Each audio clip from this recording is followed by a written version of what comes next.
সরকার airport ঘেরাও করে একটাকেও আমরা বাংলাদেশ থেকে বের হতে দেব না।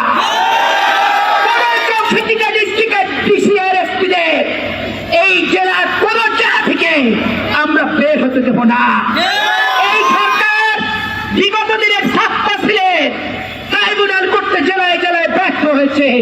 সেদিন জনগণ কিন্তু জনগণের আইন দেখাই দিবে এবং জনগণ জনগণেরটা দেখাবে। আর ছাত্রশীলের ভয় আমাকে দেখায়েন না।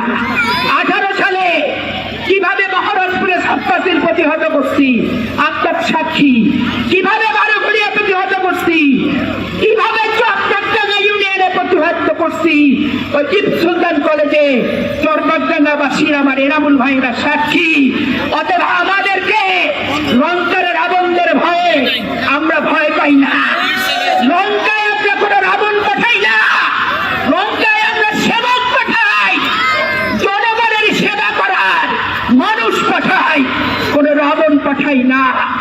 আমার তরুণ ভোটারদের জন্য বলতে চাই যে আবু সাইদ মুক্তরা জীবন দিয়েছে পিতৃ খেয়ে ভোট বিক্রি করার জন্য নয়।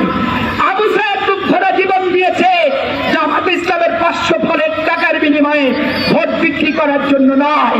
আবু সাইদ মুক্তরা জীবন দিয়েছে বাংলাদেশে সত্যিকার অর্থে ভোটের অধিকার ফেরত পাওয়ার জন্য।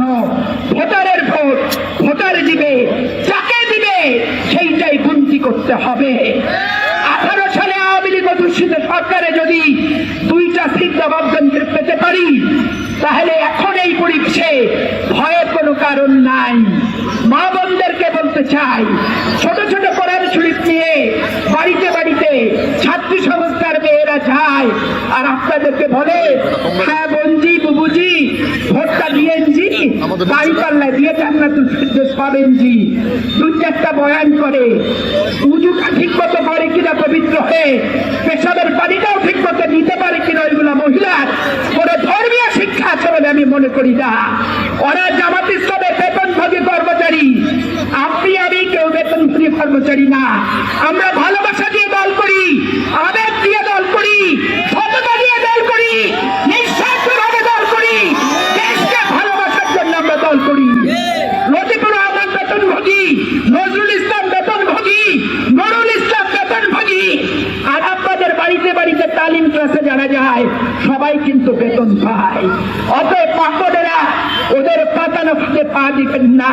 দোজখ বেহেশত আল্লাহ সৃষ্টি পাবো আমরা আমাদের কর্মকাণ্ডের মাধ্যমে। কর্মকাণ্ডের হিসাব করবে মহান সৃষ্টিকর্তা রব্বুল আলামিন। অতএব এইগুলো নিয়ে ধর্মের ব্যাস নিয়ে বিক্রি করে মানুষের কাছে যাওয়া যাবে না। স্বাভাবিক কারণে ওই বাড়ির ভিতরে স্বামীদের অনুপস্থিতিতে মহিলাগুলা যে ভুলগুলা বুঝাচ্ছে এগুলা স্বামীদের সাথে আলোচনা করবে, করে ওই যে তামাক যেমন দেহের জন্য ক্ষতিকর, জামাত তেমন ইসলামের জন্য ক্ষতিকর।